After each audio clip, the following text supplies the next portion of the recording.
rare and balanced view on politics in today's world. Based on facts, born of rationality, common sense, and logic, providing context on today's events. This is American Perspective with Rick Thomas. Hello, everyone, and welcome to American Perspective. I am your host, as always. So tonight. Well, let's see. Let's kick it off, actually. Let's kick everything off first by a rousing rendition. Rather than doing the pledge, I'm going to do, I had a submission a while back. I've been kind of holding on and holding on to it for a little bit. But what I'm going to do is I'm going to go ahead and play this. This is a rousing rendition from one of Outlaw Dogs' coach.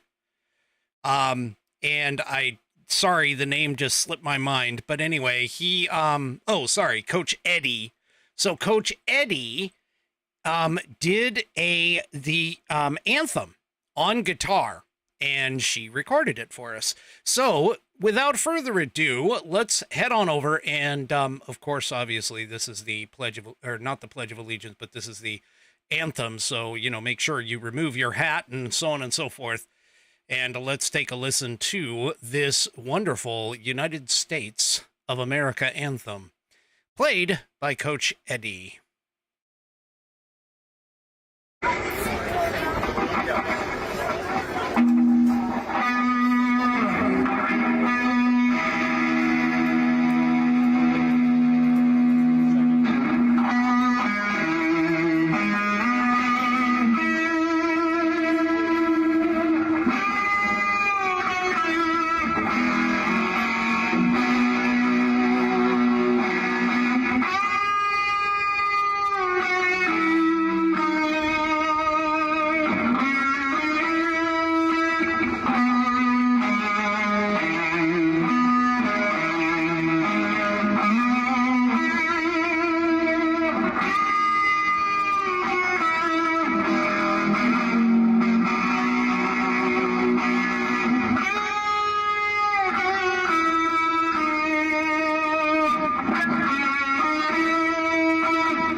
All right. Well, thank you, Coach Eddie, for that wonderful rendition. Do me a favor, if you have a mind, to put in the Pledge of Allegiance, or even something like that, I'll accept both. But the Pledge of Allegiance for sure. Make sure that you record yourself doing your version of the pledge, and then, of course, head off to the the internet, head off to your email client and put in fans, FANS, at americanperspective.online. That's fans, FANS, at americanperspective.online. And there you go. So he apparently was, you guys didn't see the video because I didn't show it, but he was apparently doing that at a swim meet he was standing by the side of the pool doing this with his guitar. I certainly hope that he has electrocution insurance. Anyway, sorry, I cracked myself up. All right, tonight, of course, is Whiskey Wednesday. Down to business.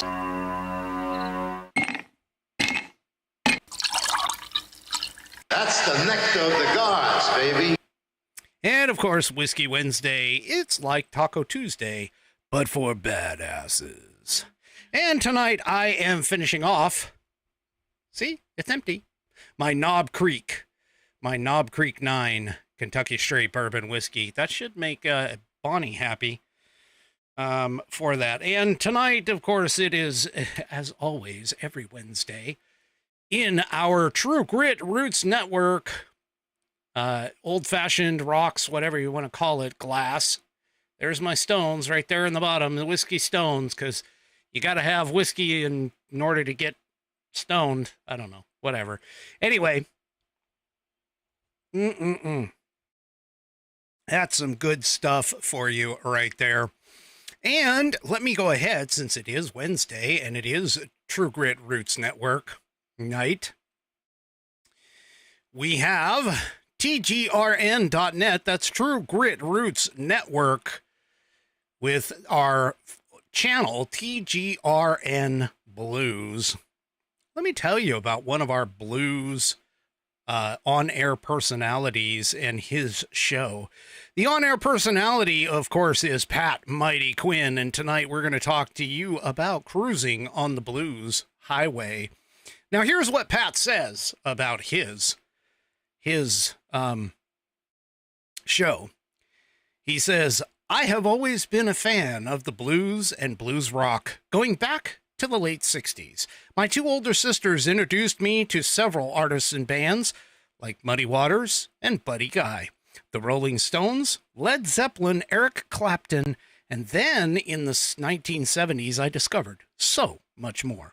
I learned a lot from the blues greats back then. You'll hear a lot of guitar-driven artists on my show, which a number of listeners have told me how much they appreciate that.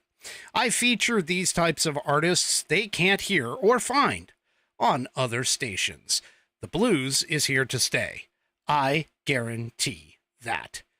Cruising on the Blues Highway is exclusively at TGRN Blues, and airs. Its original airing from 6 p.m. to 8 p.m. on Thursdays, that's Central Time. And on Saturdays, it has an encore presentation of Thursday's show on 4 p.m. to 6 p.m. on Saturdays. And of course, that is also Central Time. So go and check us out, tgrn.net. You can listen right through your browser, or there are links to download our app, or if you already have the Live 365 app, the iHeartRadio app, and or the Odyssey, AUDACY app. You can find us in their catalog of digital radio stations. TGRN Blues, brought to you by True Grit Roots Network out of Austin, Texas. All right. Oh, and tonight, everybody's commenting on my yellow shirt over in Rumble Land. It is the Don't Tread on Me shirt from theflagshirt.com, just so you know about that. It's got, well, I can't show you the logo because it's kind of hidden by the mic, but anyway. So there you go. All right. So let's get things really, really kicked off here. I don't know if anybody knows. Well, I would let you know, but sometimes, you know, things, anniversaries and things like that, they kind of come and go and you just tend to forget a little bit. But here, I will tell you, tomorrow, technically it's tomorrow in Afghanistan, or they went ahead and celebrated a bit early, but the Taliban celebrated the liberation, in their words. For us, it was the surrender, the Biden surrender of Afghanistan, the disastrous surrender on August 15th. Today is the 14th, but Obviously the international dateline kind of throws things out of whack. So they celebrated by having a parade with all of the stuff that we left for them. Folks, the Biden administration has just been a disaster these last 3 and 4 years. He did this only because of the fact that he wanted to make sure that Trump didn't get the opportunity to do it. And he cost the lives of 13 service members, uncounted numbers of Afghani assistants and helpers from us from 20 years, and threw the entire Afghan populace back into chains. So, yeah. Anyway, yeah, it's I don't have any footage of the parade, but they had several of our military vehicles. They demonstrated and showed off their motorbikes with, IEDs, quote unquote, attached to them. And also, they had helicopters and planes flying overhead that we apparently left. Just absolutely horrendous. It's sad to see. But they went ahead and did it anyway, because, of course, that's what terrorist and nasty regimes like that do. And so they just, yeah, I agree with you, 3 Chevy over on Rumble says, I don't want to see that anyway. I agree. I don't want to see it either. And it's sad that it actually even happened. But it all happened thanks to the absolute train wreck that is the Biden-Harris administration. And if you think that we're going to get 4 years of a Harris administration that isn't just as bad, yeah, good luck with that one. I don't know where you're getting that idea. But anyway, so the New York Times and a new report that came out, and you think that these people, that this government, that this particular administration is not hiding shit from us? I mean, let's be honest here. Do you really think that these people are, that up and transparent, that they're not hiding stuff? Well, and I honestly, I've said it on this program before, and I'll say it again, and I'll keep saying it for the whole October surprise with the Hunter Biden laptop that got completely suppressed by the mainstream media, the government, the tech oligarchs that were running like Twitter and so on and so forth. Those guys really screwed us. They really did. They screwed the American people by not allowing the laptop to come to light and get the disinfectant of the sunlight that is there.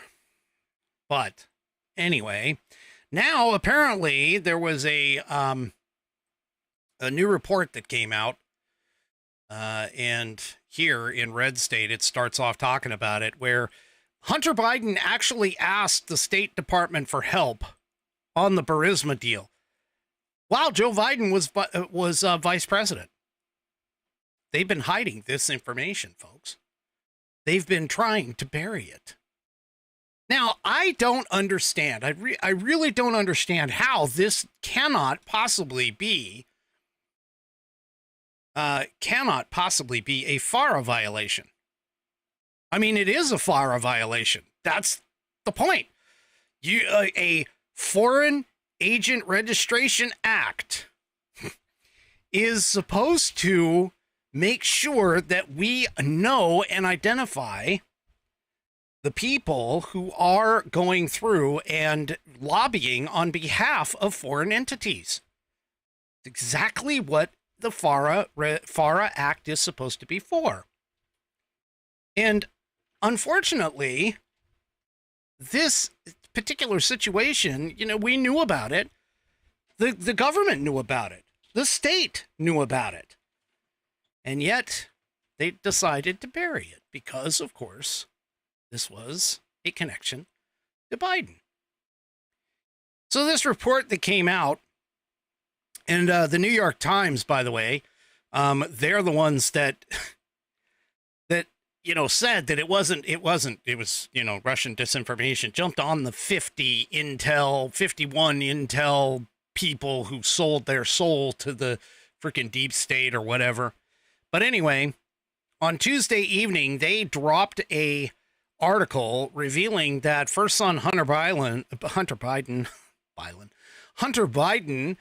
requested help from the U.S. Embassy in Rome to secure a lucrative deal for the Ukrainian gas giant Burisma. Yeah. Back in 2016, while Joe Biden was vice president. And not only that, they kind of lift this off. They didn't even go one step further, which is essentially that he was not only vice president, but he was also in charge of the Ukraine relations. I mean, don't you all remember that famous video where he's talking about getting Shokin fired? And Shokin was, of course, the prosecutor who was investigating Burisma and the oligarchs in Burisma.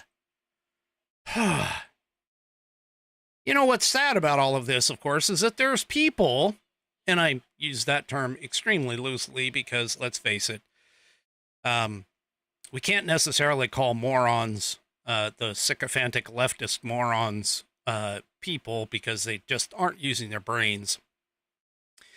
But these individuals still believe that that the laptop, which has been verified by the FBI, has been used in lawsuits, so it has to have been verified as evidence. All of that. It's all true. The information coming from it is true. Blah, blah, blah. Anyway. So the records that came out were released as a result of a Freedom of Information Act request by the Times. And wait, the New York Times is actually, investigating things? Well, according to the New York Times, they say the records, which the Biden administration has withheld for years, indicate that Hunter Biden wrote at least one letter. Okay, check that phrasing. At least one letter. That means chances are there's more. But he wrote at least one letter to the U.S. ambassador in Italy in 2016 seeking assistance for the Ukrainian gas company Burisma, where he was a board member. Embassy officials appear to have been uneasy with the request from the son of the sitting vice president on behalf of a foreign company. The Commerce Department official based in the U.S. Embassy in Rome, who was tasked with responding, wrote, "I want to be careful about promising too much. This is a Ukrainian company, and purely to protect ourselves, USG should not be actively advocating with the government of Italy without the company going through the DOC Advocacy Center." Now, those acronyms, of course, refer to the United States government and the Department of Commerce. Yeah. Yep, here we go again.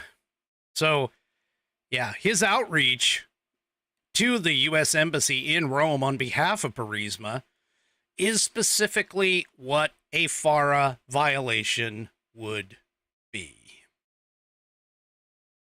So, yeah. Now, what's interesting about this, of course, is that even though they found the document, even though the document clearly points out that the government was a little uneasy about doing any kind of responses to the Burisma folks and on behalf of the Burisma folks, okay? But the Times did try to cover, or at least say, well, the document, it's just a coincidence. That's all. State Department spokesman suggested that the timing was coincidental, noting that the department had released batches of documents in each of the last 3 months before the tranche, or trove, revealing Mr. Biden's outreach to the U.S. Embassy in Rome. Yeah. So the department, the State Department, redacted the Hunter's letter in its entirety, claiming privacy and legal concerns. So the Times was actually unable to see that particular letter's exact contents. Now, of course, the deal itself never came to fruition. But also, too, keep in mind that he's supposed to be going, he's got his trial stuff going on, and that kind of thing, but they're not going to add it. So here, this part of the article, this coming from Hot Air, again, coming from the New York Times, ultimately, Hunter Biden has not been charged with violating the Foreign Agents Registration Act, which requires people to disclose when they lobby the U.S. government on behalf of foreign interests. However, in a court filing last week, it was in what was perceived as a pressure move, prosecutors indicated that they did not intend to add a FARA charge. But they did note that they had evidence that Mr. Biden had reached out to the State Department on behalf of a different foreign client, a real estate magnate facing corruption charges in Romania. Biden did not register under FARA for either one of them, and yet he's not being charged. He's not being charged for this. So, really? I mean, you want to talk about a two-party or a two-state, two-level, two-tier justice system. That's the word I was looking for. Two-tier justice system. Hello? Right here. Can't get any more plain. The man actually violated FARA not once, but twice. We have evidence of it. And yet, just because he happens to be Joe Biden's son, we're not going to charge him. Yeah. Now, what's really interesting about this is that the Department of Justice was very enthusiastic about pursuing cases in 2017 all the way through 2019. And yet, nothing on Biden. Nothing on Biden at all. Why? If you don't think that the Department of Justice is not infiltrated with people who are sympathetic to the Democrat leftist morons, yeah. Yep.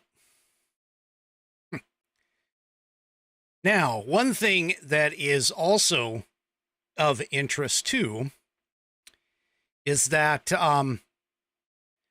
there's a man, let's see, who is Vogel?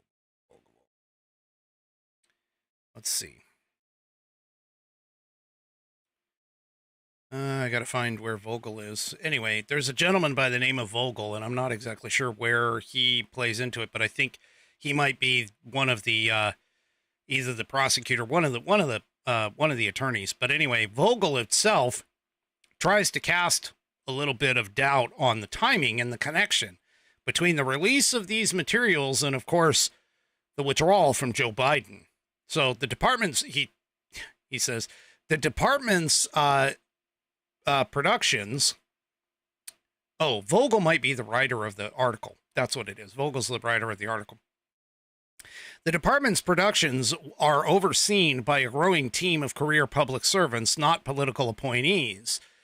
All of that makes it unlikely that the department could have timed the release of potentially damaging records to President Biden's decision to drop out of the race, since that news was closely held until the last minute.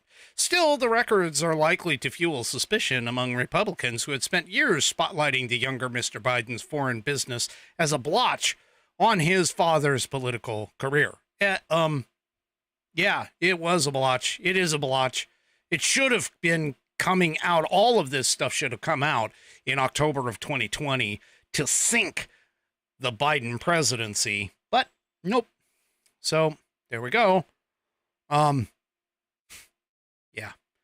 So the State Department, of course, has hung on to them and tried to keep them from coming out. And yeah, so there you go. 51. And you wonder why we don't have confidence in our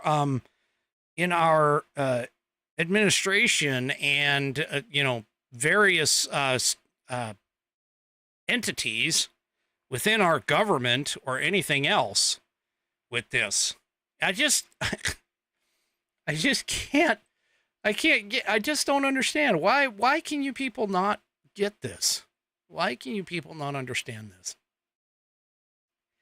He is in violation of all kinds of laws, and yet he's being given freaking, it's just an amazing amount of leeway in terms of what he's doing. So I'm flabbergasted. And yes, I did say the word flabbergasted. All right. So let's move back into this time today. Now, you remember I talked to you a little bit about the antitrust case that Google just lost. Well, now, apparently, the Federal Trade Commission, the FTC, is looking at potentially breaking up Google. Now, this comes from Yahoo Finance, but they, of course, kicked off from Bloomberg News. The U.S. Department of Justice is considering options that potentially include breaking up Alphabet's Google a week after a judge ruled the tech giant illegally monopolized the online search market. I got more on that here in just a second. Shares of the California-based company were down by 1.4% in extended trading during when this article was written yesterday. The verdict delivered last week held that Google violated antitrust law, spending billions of dollars to create an illegal monopoly and become the world's default search engine. The ruling is seen as the first big win for federal authorities taking on the market dominance of big tech. So, divesting the Android operating system. Now remember, okay, just to kind of correlates a few things here. Remember what I was telling you about the geofencing last night?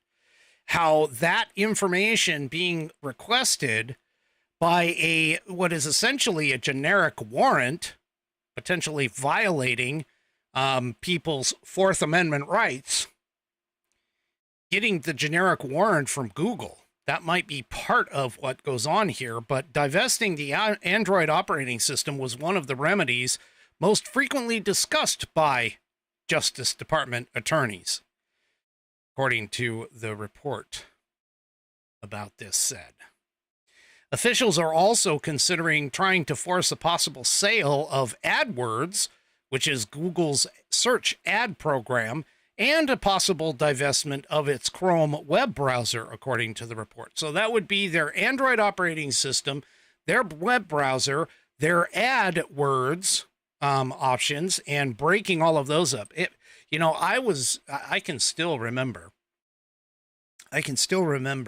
the remnants of the Ma Bell antitrust breakup in the past, and which eventually led to things like Verizon, as an example. But all the baby Bell companies Southwestern Bell that got broken up, and so on and so forth. Northwestern Bell, Southwestern Bell, all of those other things. I can still remember those. So, yeah. Anyway. So there we are. They're potentially going to break up Google, which is cool because maybe, potentially, possibly, there wouldn't be things like this occurring. So this is actually in Axios. Axios being a left-wing outlet. Not like any of them are, any of the mainstream media outlets are left-wing. Every single one of them. But that being said, Harris's campaigns apparently took out a whole bunch of money and put in what they called Google Ads. And they rewrote news headlines as a part of those Google ads. Now, for those of you that may not remember Google because you've moved on and you're using something else, such as Brave as a search browser, Google oftentimes, if you paid and sponsored something, they would take those Google ads and they would put them up at the top of your search results. Now, what studies have shown oftentimes is that people won't actually scroll much past one or possibly two pages. And the reason why they're not doing that, okay, is because of the fact that, I mean, people are, I'm going to admit it, people are just inherently lazy. And it's been my experience that most people don't want to get into a deep dive on a subject. They are just looking for what is considered to be the surface level part of the information. So what ends up happening here is when you pay for a Google ad to get into the upper level and upper echelons of the search results, which, I mean, most people do. They also do, you know, things like search engine optimization and you know, known as SEO and those kinds of things in order to obviously bring your site or your web page up to the top, or your article up to the top of the search results. Okay. But what has been happening here is that her campaign has actually been paying and then rewriting the titles of these articles in their ad searches. Now, what she's doing is not technically illegal. In fact, it doesn't even fall under Google's, you know, terms of use policy. So it's not like she's doing anything untoward outside of it being a little bit of an unethical sort of thing. But what's interesting, though, is that Axios tried and failed to attach this same functionality, this same kind of activity to the Trump campaign. And they found that the Trump campaign isn't even doing it. They're not even bothering to do this. And so what ends up happening is, just like what you saw with the assassination attempt of Trump being, you know, basically squashed and covered up. By the way, it still is. I mean, as far as I'm aware, on certain platforms and stuff, but they're essentially trying to manipulate and influence the people who aren't aware of the fact that a lot of these upper level sponsored ads are not factually accurate. Not actually factually accurate. So, of course, what ends up happening is when you type in a search, so let's say, for an example, you want to type in Kamala Harris's older, you know, her position. You know, what is Kamala Harris's platform and position and so on and so forth? Well, you'll end up with a bunch of sponsored ads that have been paid for and had the subject lines and titles manipulated. So the manipulation is already starting. Not like we didn't already know this. I mean, we know it's out there, but the manipulation is already starting. They are already starting to do this. Now, again, like I said, it doesn't violate the Google Ads rules, but they're kind of wondering, because again, keep in mind, this is the type of misinformation and disinformation that the federal government was looking to try and censor, although they were focused on right-wing conservatives, such as myself, and, you know, Dan Bongino and a few others. But that's what they're looking to do. So, yeah. Yep. They are attempting, in the big tech and the mainstream media and everything else is attempting to rewrite Harris's history so that she looks more attractive to those younger voters and those voters who are not quite as wise and in tune with things such as what we are. All right. So we had a primary that occurred in Minnesota. Now, for those that don't know, Jamal Bowman, who was part of the squad, gone. Corey Bush, part of the squad, got primaried, gone. Well, we had the opportunity, and by we, I mean conservatives, had the opportunity to get rid of Ilhan Omar, another member of the squad, to be gone. And, yeah, well, that apparently didn't work. Because she actually won her primary. But there was something that was kind of interesting that she, that happened during the counting. That now, what I'm about to tell you does not necessarily fall under the idea that I'm trying to tell you that there was something untoward. However, given the impact of 2020, given the manipulation that we have seen, being given the situation with regards to election fraud and voting and all these other things, it is kind of interesting that we have this anomaly. But before I get into that, I want to say thank you to My News 61 over on Rumble. My News went and purchased this fabulous Saddleback leather-bound U.S. Constitution to support this show. And she says that she is going to give it to her grandson for his birthday. Hopefully I'm not giving away something. But this fabulous Saddleback leather-bound U.S. Constitution, you can get yours as well if you go off to constitution.americanperspective.online. Check this thing out. It's got 1/8 of an inch of Saddleback leather.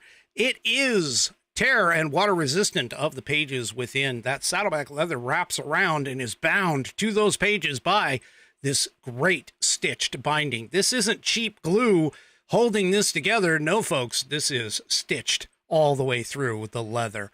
It has a 100-year warranty against material and workmanship defects. So if something goes wrong with this in the next 100 years, they will either fix it or replace it for free. You just send it back to the manufacturer. It has, as Bonnie describes, sexy rounded corners, so you don't poke yourself in the butt when you put this thing in your pocket. It is buddy tested, buddy approved, Billy tasted, and yes, that is a dog, Billy tasted, Billy approved. 3 Chevy says the numerals are in numerical order, and we're talking about some really fancy Roman numerals here that put the amendments in numerical order as well as the articles too. It's fantastic. It is a great heirloom. You can send it. You can even give it to your leftist liberal friends and watch them try to tear it apart. I don't know if you want to spend the money on them, but hey, go ahead. You can support the show. That is fantastic. And there it is right here. Also, my youngest whiskey warrior has checked out all of the information inside and has received his civics badge in scouting, in part and parcel of this book as a reference for him. Go to constitution.americanperspective.online. That's constitution.americanperspective.online and pick yours up today. I gave them away as stocking stuffers not too long ago. And in fact, I just realized there's a couple people that I haven't given one to yet. They might be getting that for Christmas. Anyway, constitution.americanperspective.online for that. And I thank you, My News, for that. I do appreciate it. All right, so back to this anomaly that I was talking about in terms of the returns that were coming in over the course of the night for Ilhan Omar. Now, this article came out in Town Hall, but here's the anomaly. And this is really, really strange. And End Wokeness over on Twitter is the one that, X is the one that kind of started it. And there's a few others as well that got noticed too. But here in Minnesota District 5, and I'll read it to you for my audio listeners, 8 p.m. the polls close. From 8:15 all the way up to 9 p.m., the online ticker shows 0 counted. Then at 9:22, they hit 5% counted. Now, keep in mind, that was 9:22. Then all of a sudden at 9:37, okay, so what? Let's see, 15 minutes later, all of a sudden they got 99.5% counted. Okay, how could... And this is like thousands of votes here, folks, because Minnesota's District 5 is not like a small area. All right. It's not a small area at all. But how can they go from 5% counted at 9:22 and then at 9:37 they all of a sudden are almost completed with counting? Yeah, that just seems a little suspicious. A little suspicious completely. There's nothing to see here, folks. So batch 1 was 5% of the vote, and then batch 2 brought in the remaining 94%. Yeah. I don't know. There's something wrong here. And in fact, Washington actually had one in our primary voting. We actually had a glitch on the website too, because it showed at one point, and believe me, this one was a technical glitch. They admitted it and they fixed it, but it showed at one point somebody getting over 230% of returns.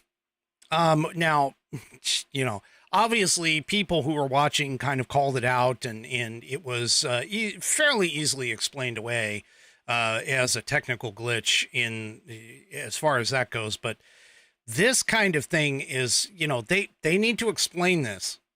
This isn't something that can just happen and not be paid attention to. It needs to be, you know, watched, and they need to figure this out. I mean, if we're going to have trust in our elections, and believe me, there's a long way to go with that. But if they're going to have trust, if we're going to have trust in our elections and our elections process, they got to do better. They really have to do better for this kind of crap. Seriously. Speaking of elections and voting too, I don't know if anybody caught this. The New York Times, ironically here too, they actually said the quiet part out loud here. But according to the National Pulse, the New York Times makes a stunning election admission over the Biden-Harris migration policy. Did you know that the United States government has actually increased the pace of naturalization for immigrants who have come here? Now, the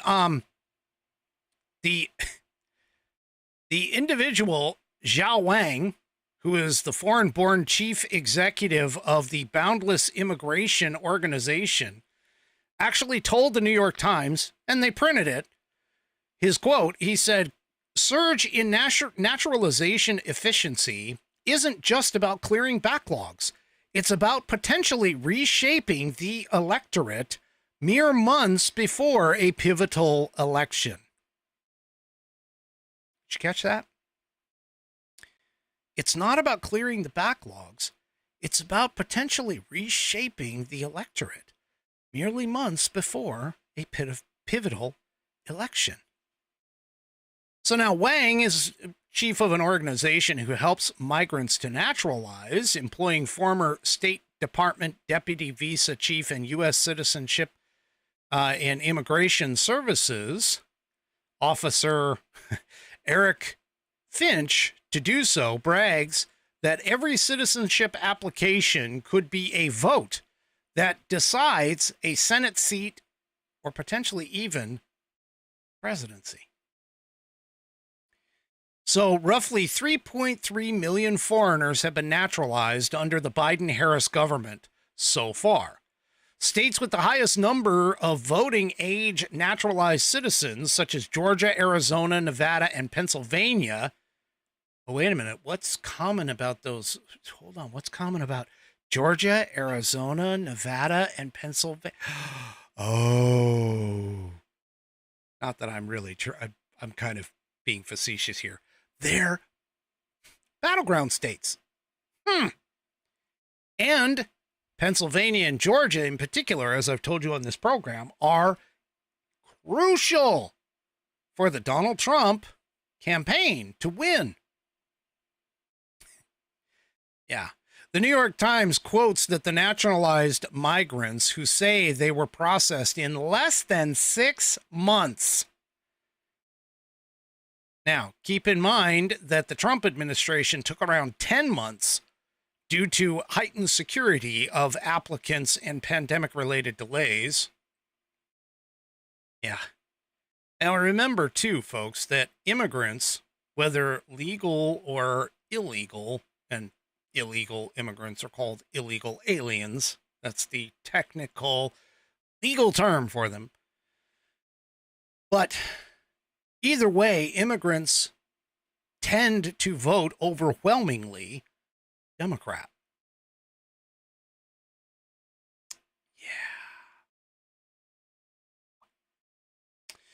Yeah. Anyway, so yeah. A recent survey, this is from the National Pulse piece, a recent survey indicates some 81.4% of naturalized migrants will definitely vote in the 2024 election, and another 14.5% probably will. Well, of course, I mean, you become an American citizen. One of the first things that you want to do, of course, especially when you're coming from a country or a nation that doesn't allow you to do this, okay, the first thing you want to do is vote. Now, they also point out here that naturalized Latino, African, and Asian migrants skew Democratic. Yeah. So also, don't forget as well, and I want to carry this on too, that they pointed out in the article as well, but I'm going to carry it on as well, which is, don't forget that we have that whole motor voter law and illegal aliens registering to vote when they shouldn't be, and voting in elections when the law says they're not supposed to. Even though the Democrats say it's not happening, it actually is. You know, that's one of those situations where, that's not happening, but we're glad that it is happening. Yeah, that's exactly why. Because all of these people vote overwhelmingly Democrat. And that's what they do. And these people are honestly, I mean, this is just ridiculous. The whole point of the SAVE Act was supposed to make sure that these people were vetted before registration as being American citizens, being allowed to vote. Now, don't forget, too, that there are several municipalities within states that are allowing illegals, like New York City, for an example, and a couple of places, I think San Francisco and possibly LA in California, that are letting anyone, essentially, citizen or not, vote in their local elections. But how much do you want to bet that they don't provide separate local ballots versus local only ballots versus ones that are combined to federal ballots? And without voter ID and voter verification and any other check on that kind of balance, that they just send the thing in, what do you think is going to happen? Those ballots are going to get processed, regardless of whether they're legal or not. That's the habit. That's what happens. So, yeah. Oh, and this is gonna make your skin crawl, because remember the whole idea that 2020 was the most secure election ever, and that the machines were not a problem, and so on and so forth. Yeah, I call bullshit on that. The reason why I call that is right here. The Daily Caller. America's top hackers discovered vulnerabilities in voting machines, but it may be too late. So DEF CON, which is, I'm not exactly sure what it stands for, but it's an annual conference that hackers go to, and it's always held in Las Vegas. Believe me, if you ever have the opportunity to go to DEF CON, make sure you do not have any credit cards. You make sure that you figure out a way to put your room key somewhere completely safe, have like an RFID safe wallet, have, don't carry a cell phone. God forbid you even take a laptop or any other kind of thing here. I'm telling you, just not from experience, just knowing the types of people that go to these things, not saying that they're all bad, because I'm sure there's a few bad actors, but not saying that they're all bad. In fact, the FBI, the CIA, the NSA, they all go to this thing because they recruit out of these things. Okay? But anyway, the DEF CON conference in Las Vegas this past weekend went, and the hackers there identified vulnerabilities in voting machines for 2024. And they do these things. They have these things called red flag contests. They have contests to see if anybody can break into stuff, how fast they can break into it. There's rewards. I mean, the whole thing is like a hacker's paradise down there. Okay. So anyway, they put up, and by the way, they put up these little villages. That's what they call them, is these little display areas. And they're usually focused on specific things. For an example, you could have like a Wi-Fi only area. You could have, a banking area or something along those lines. I'm not exactly sure if the banking is there, but I can tell you that that's what they do. And of course, these people, they go around and they are fascinated with trying to break into stuff. I mean, that's pretty much what you're doing, is you're trying to modify, break in, so on and so forth. Well, anyway, in the voting village, it was a hacking event that entailed hackers working with a variety of voting machines, attempted to bypass firewalls and other security measures on devices that are meant to count ballots and confirm voters' identities. And this is coming out of Politico. Many individuals focused on election integrity are concerned that no system to swiftly update security measures exists, according to Politico. Catherine Terranova, one of the voting village organizers, reportedly stated, "As far as time goes, it is hard to make any real major systemic changes, but especially less than 90 days out from the election." The organizers plan on publishing an imminent report on the hackers' findings, according to Politico. Harry Hursty, co-founder of the Voting Village, reportedly said the detected vulnerabilities took up multiple pages by Saturday afternoon. However, the process to address any bugs in the system would likely not finish in time for the November general election, according to the outlet.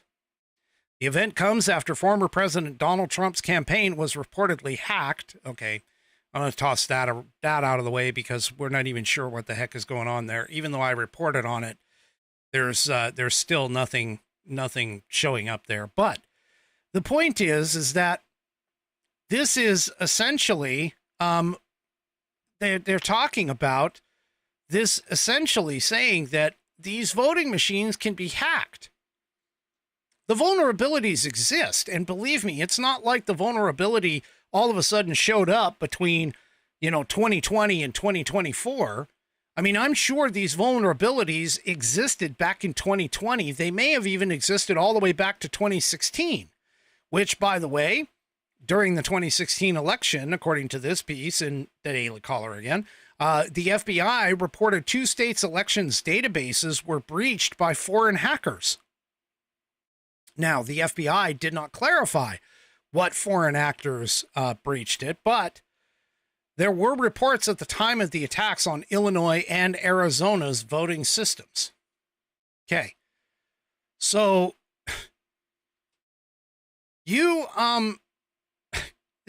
this is not anything to give anyone any confidence here, people. We can't have confidence in our elections if stuff like this is going on. Yeah. So there was a lawsuit, for those that don't remember, filed in 2017 against Dominion voting machine systems in Georgia. It's filed by a group of Georgia voters and an election transparency nonprofit called the Coalition for Good Governance. And yes, the U.S. District Judge, Amy Tottenberg, agreed with the plaintiff's claims of vulnerabilities and ordered Georgia to update its system. There's also a couple of states that went and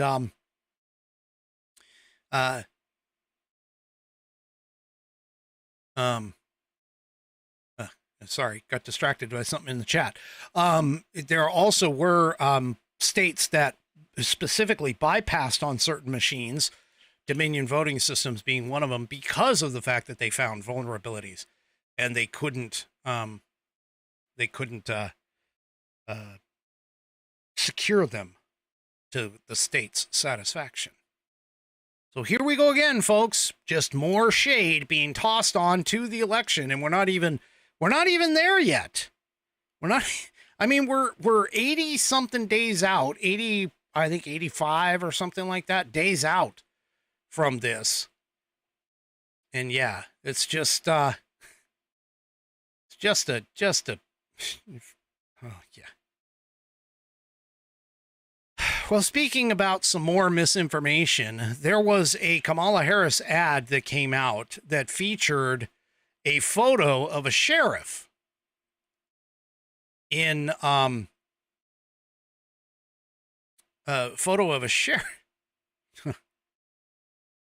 not going to say that on the air. It's just not going to happen. I'm sorry. There was a photo of a sheriff that was seen in a Kamala Harris's ad. And by the way, he has now come out to say, hey, wait a minute, I don't support her. So apparently the ad, which has this guy in it, Tulare County Sheriff Mike Boudreau, who's a 37-year law enforcement veteran and president of the California State Sheriff's Association, has put out a statement that his image was used without his permission, according to Fox News. And so, yeah, but he's claiming that the ad touting border security distorts Harris's record and that he does not endorse Harris for president or any other political office. Yeah, he described a 2013 visit made when Harris, who was then serving as California's Attorney General, visited the Central Valley. And Boudreau said he didn't remember why Harris was actually there. He did remember her attitude. Now, you got to take a listen to this. As a matter of fact, I would like to point out the misleading information projected in that same political ad. In the ad, Harris claims to have spent decades fighting violent crime as a border state prosecutor. The facts are that then California Attorney General Kamala came to the Valley in 2014 touting a years-long investigation into a multinational drug operation with ties to the Mexican cartels and prison gangs. The sheriff said that Harris's visit was all smoke and mirrors. We were in the green room. She never came in and said hello to any of us. She walked up front, gave her presser, literally walked out, never said hi to any of us. I'm disgusted because, she didn't shake hands. She didn't say hello. And she's taking credit for all this work that the locals did. Yeah. So, not looking good for Harris. Looking good. Looking good for that. Anyway. So, misinformation and disinformation is reigning supreme in the Harris Walls camp, for sure.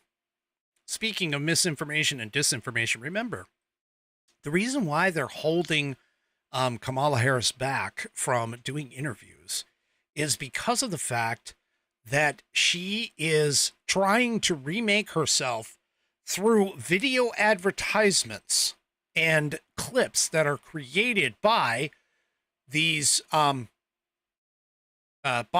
people and by her campaign in order to sort of remake her image. Okay.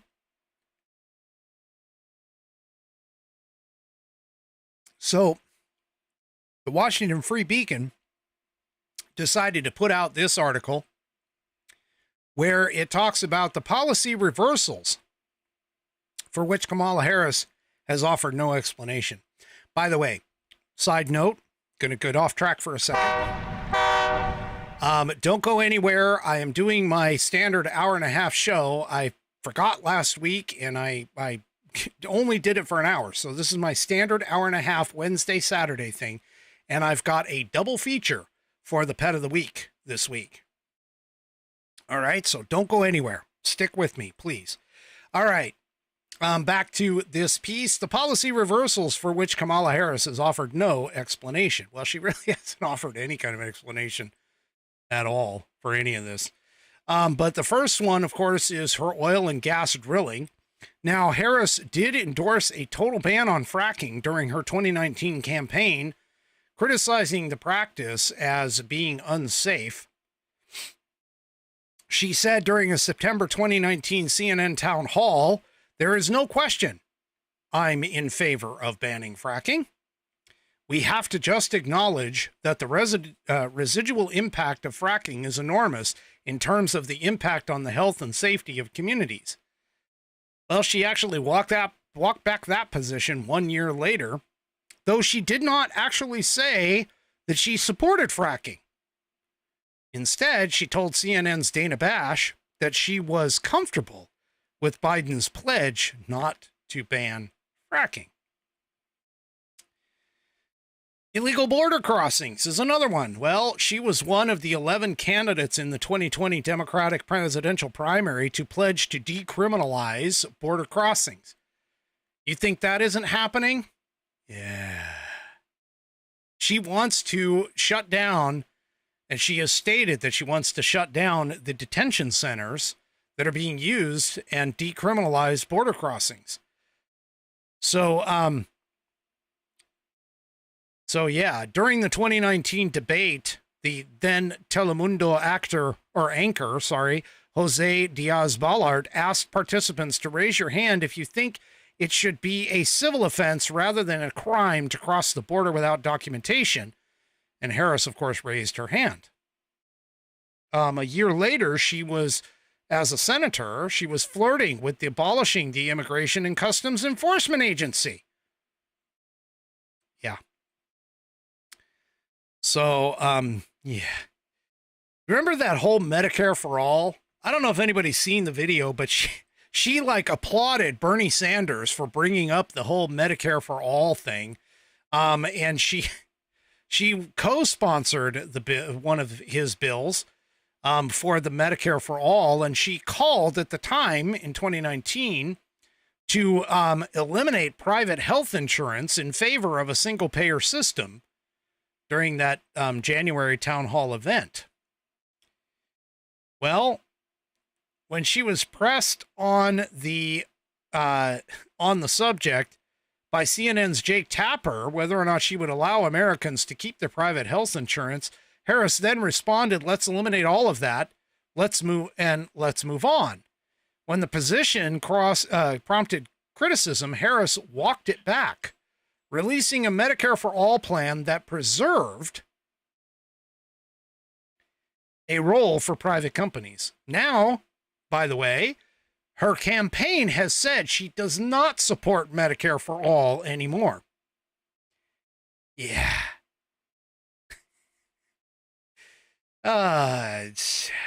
She's just flip-flopping like a frickin' fish out of water. That's what she's doing. Oh, and don't forget the whole mandatory gun buyback position. Harris, during her first presidential campaign, explicitly endorsed the mandatory confiscation of legally owned firearms. Okay. She was quoted in October 2019 at a March for Our Lives policy forum as saying, "We have to have a buyback program, and I support a mandatory gun buyback program. It's got to be smart. We've got to do it the right way, but there are 5 million, I hate this term, assault weapons, at least some estimates as many as 10 million, and we're going to have to have smart public policy that's about taking those off the streets, but doing it the right way." Let's never mind the fact that the assault weapons that she's talking about aren't assault weapons, and the references that she is making is to the AR-15, which is a long-barreled rifle. The long-barreled rifle is the one of the least used next to shotguns for mass shootings across the board. Anyway. So yeah, she's flip-flopping. She's flip-flopping, and she's going to continue to flip-flop. She just is. That's the way she works. She is the chameleon of the Democrat Party right now. She is a chameleon. That's what she does. She changes and adapts to whatever audience is right in front of her and whatever is going to get her the votes. Yeah. So, sure. Anyway. All right. So one of the things that has come out that, of course, the Twitter sphere and all of the rest of the leftist sycophantic followers have been saying is that Donald Trump can no longer attack Kamala Harris on the idea of the economy. And the reason being, all of this stems from the fact, and it is a fact, I mean, I'll admit it, it is a fact, that the inflation rate for July, this past July, has physically dropped below 3%. And the fact that it has been, quote unquote, falling, albeit slowly, but it has been falling for 4 months in a row. And so the Democrats and the low education, low IQ voters have all gone into the social medias and have been saying things like, hey, this is great. Our economy is coming back. Biden-Harris has done all this wonderful stuff with this particular situation. And again, keep in mind, a 2.9% year, over last year is nothing to sneeze at, per se, compared to the 9% that we had within the first 18 months of Joe Biden's presidency. But the thing that these people are missing is the fact that this is not necessarily erasing the impact that the 9% did. So for those that have memories a little bit longer than your average low information, low IQ voter, when Donald Trump left office in January of 2021, the inflation rate was at 1.4%. Granted, it was rising after being below because of COVID and the artificial economic shutdown. However, 1.4% is what he handed Joe Biden. Within 18 months, that 1.4% ballooned to 9%. It's 18 months, a year and a half later. It ballooned to almost 10 times what it was in January. And so anyway, obviously, and again, keep in mind, these have been dropping and going slowly down because it was a decline of 0.1 of a percentage point between June and July, which brought it down below this. And this is in the consumer price index, by the way. Most economists, of course, expected that annual inflation would remain at 3%, but it didn't. It dropped 0.1%. And so now they're claiming that inflation is the lowest that it's been since March of 2021. Now, unfortunately, on a month-to-month basis, it actually increased 0.2%. I know, that's kind of interesting. It's like a year over year versus a month to month. I mean, these are all numbers that the press and all of these people will actually attempt to try and get you to believe that this is a good thing, that this is a good impact. Year over year inflation, it's 2.9%. Yeah, inflation is coming down. Yeah, it's coming down, but it's coming down from the highest inflation that we had in 40 years. And it also, by the way, isn't impacting things like food or rent. Those have actually increased slightly. So one of the things that is going to be a big concern for voters in 2024 is essentially, with regards to this, is inflation, because of the fact that if inflation keeps its slow drop, okay, that could spur the Fed to actually implement an interest rate drop. And if they implement that interest rate drop right before the election, that could potentially give a bump to the Harris-Walz campaign, because it'll look like things are getting better. Let me explain something a little bit deeper into the situation. So here is the U.S. inflation rate in this chart. And if you're on the audio portion of the program, I highly recommend you head on over to rumble.com or one of my other outlets and look at the video. So here is the U.S. inflation rate. And as you'll notice, this is over the course of the last year. And it's been kind of up and down. You know, it's been a little more down than it has been up, but it's been going up and down, up and down. In fact, in April, it was at March.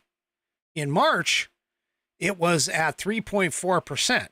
And then in April, it dropped to 3.36.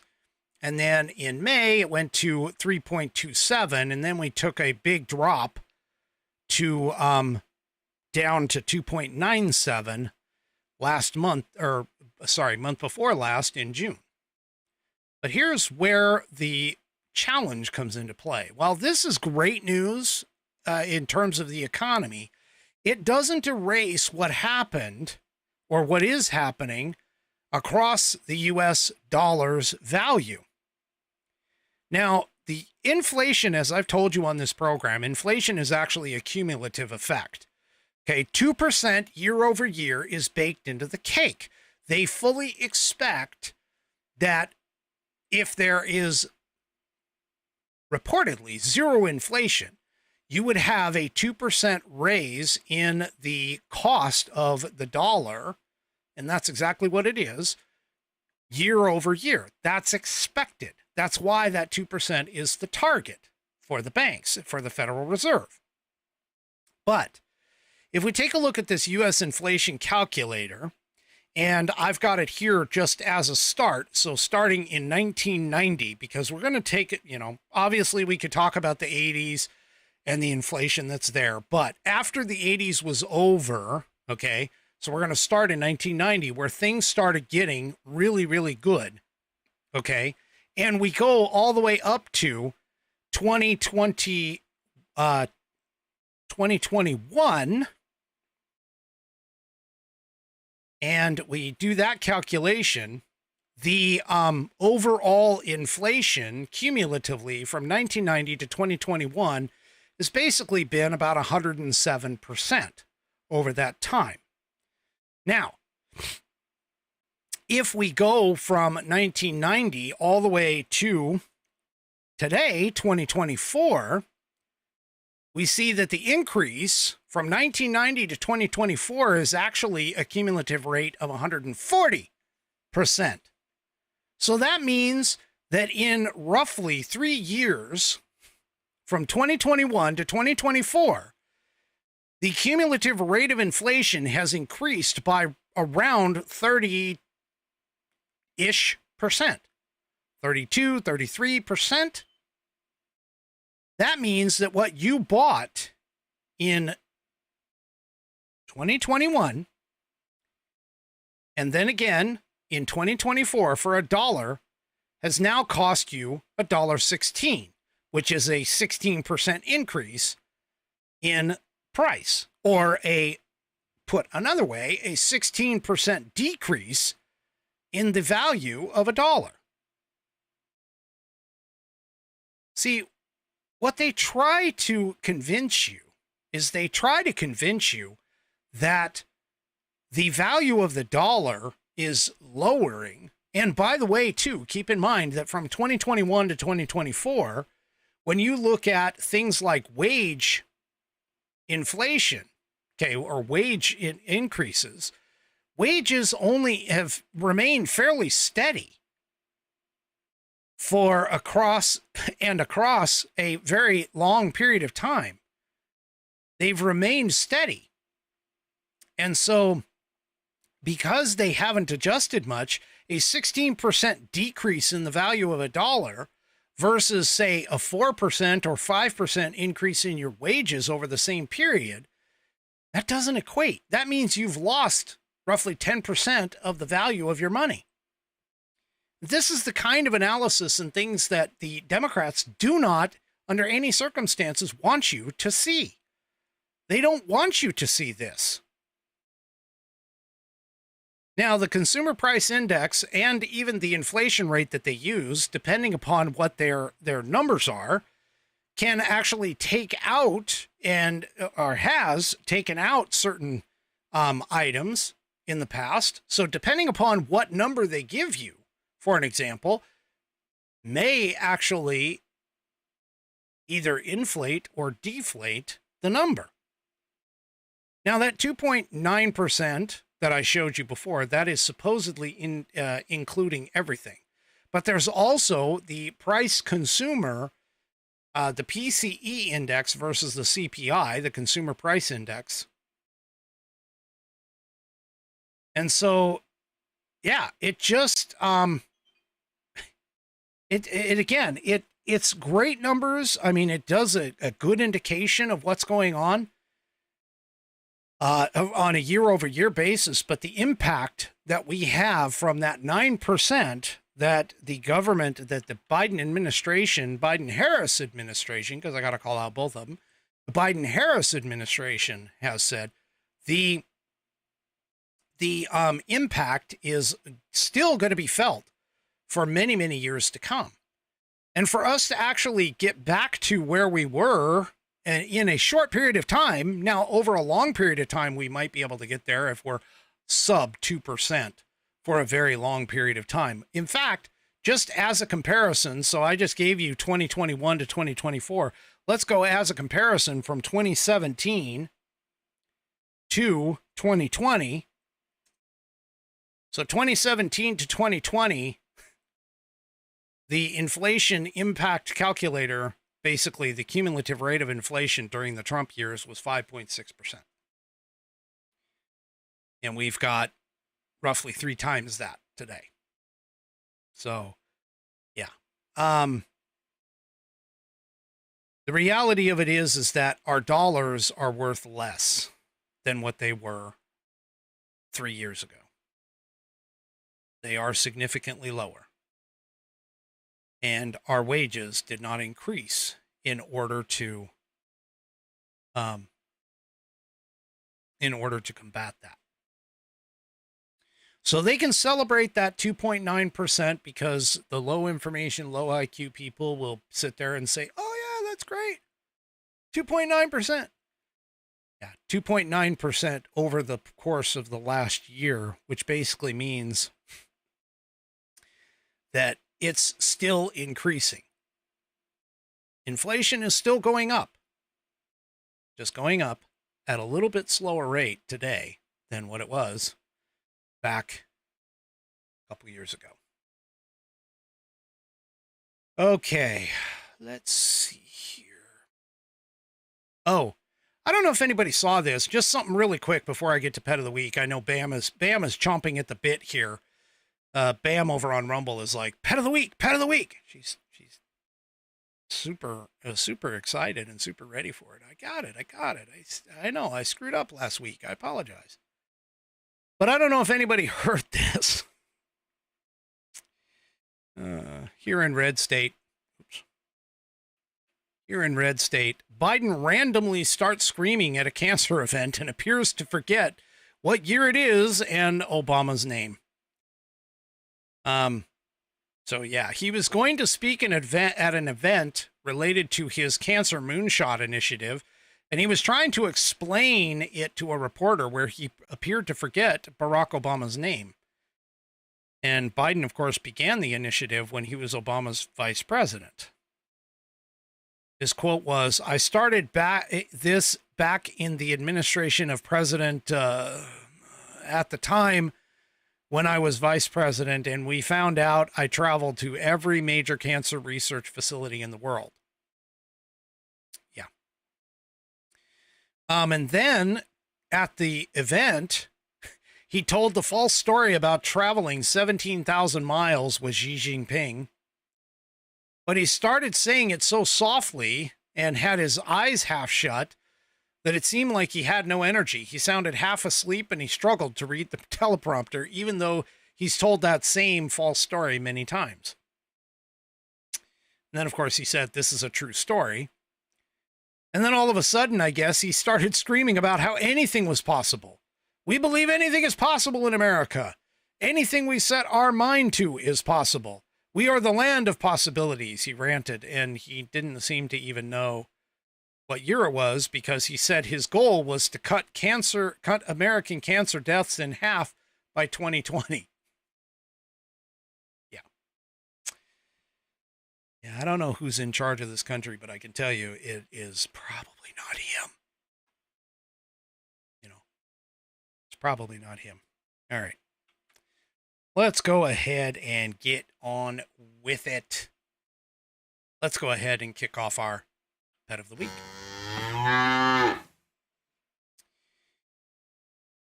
All right. And as I promised, there's actually 2 Pets of the Week this week. And I just realized I don't have my, where's my, come here. There it is. All right. So this first Pet of the Week came into me from 3 Chevy. And I don't know if you recall, but he sent in pictures of their sandhill cranes. He lives in Florida. And in his neighborhood, there are some sandhill cranes that come by. And he was showing us the babies and that kind of stuff. Well, in this particular image and video that I'm about to play for you, the sandhill cranes apparently had one special pair. And by special, I mean a pair that has a beak that's, that's got an interesting beak here. You can see it. It's in its position. It's got like a hook that's coming off the beak. The beak normally would be long and thin in one direction. This one has a beak that's popped up. Now, he says that he doesn't know, it's a deformed beak.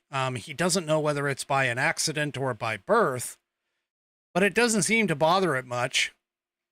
So it's been around for at least 2 years. Oh, sorry. You get a big, oops. Come on.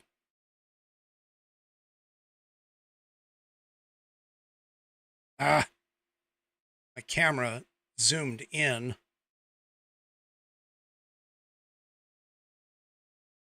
There we go. My camera zoomed in and accidentally. Anyway, so he basically said that it's been around for at least 2 years. And so he saw it walking. So let's go ahead and I'll bring up the video here as well, and you can take a look at this.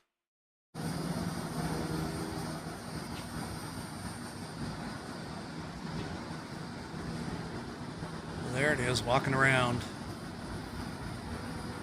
It's going after the little bugs that are in the grass. That's what's happening here. And you can see that beak even has like a side-to-side bend on it too. For those that are on the audio portion of the program, again, go to rumble.com and check out the video. Toward the end of the video, of course. But as you can see, it doesn't seem to be stopping it from being able to eat.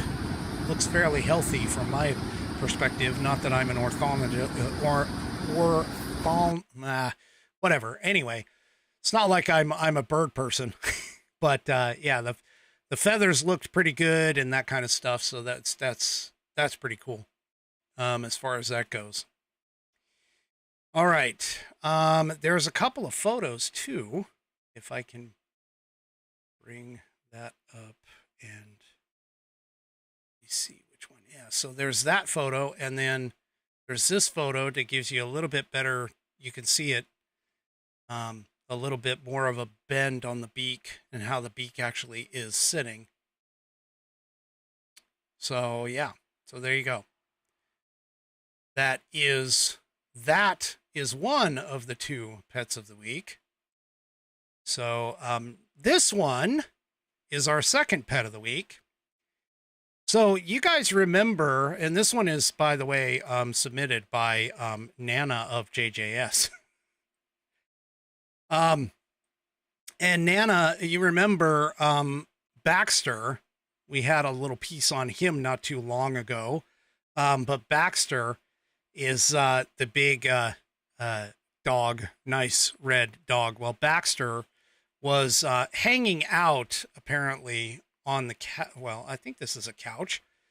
Anyway, hanging out with Nana of JJS, of course, and was hanging out, listening and watching me a couple weeks ago. Now, there was a pair or a partner to Baxter, and that was the wonderful little black kitty here by the name of Yoda. This is Yoda, and Yoda was hanging out on Nana's other side. And then she also has a kitty by the name of Sparky. Well, Sparky wasn't exactly into the Baxter and Yoda sandwich that was here.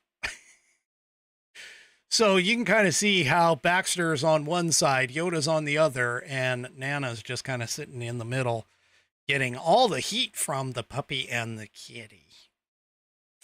Hanging out, watching American Perspective with Rick Thomas. That's toward the end of the show. Now, I've also been told I am attractive to dogs because apparently there's a couple of dogs that have like watched the show at the same time. Oh, they've watched the show with their owners, with their human companions, at the same time whenever it comes on. I know the outlaw dogs are all interested. They're all in on it for me. So anyway, all right, that's tonight's pet of the week. Twofer. We have a twofer on that. All right, I am all caught up on that, by the way. If you want to get your pet, oh yeah, Landon apparently watches the show and waits for me to say his name, Landon. Hi, Landon. Anyway, so if you want to see your pet on Pet of the Week, that is my Wednesday night segment at the end of the show, you can send me a picture, video, information, backstory, or I can even create one for you if you just give me a few details about your pet. And you can have your pet featured on Pet of the Week by sending me that information to fans, F-A-N-S, at AmericanPerspective.online. That's fans, F-A-N-S, at AmericanPerspective.online.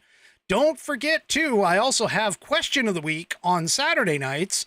I don't think I have a question this week. So if you have a question for me for the Question of the Week, please go ahead and send that in. You can do it at the same email address. All right, that is it, and that is the end of the program for me. So do me a favor, if you have not done so already, please run on over to rumble.com. Make sure you sign up for an account. It is free to do so. And once you do, make sure you search up the American Perspective channel and click that green follow button. If you're already on Rumble or any of my other outlets, make sure you hit that thumbs up like button because, of course, that helps spread the program out to everyone else. And for Rumble, it will hopefully eventually get me onto the leaderboard. All right, everybody. We will see you tomorrow, 5 p.m. Pacific, 8 p.m. Eastern Time, right here on American Perspective. Have a great rest of your evening, and good night, everybody. The previous broadcast was produced and is owned by Active Eye Media LLC. All rights reserved.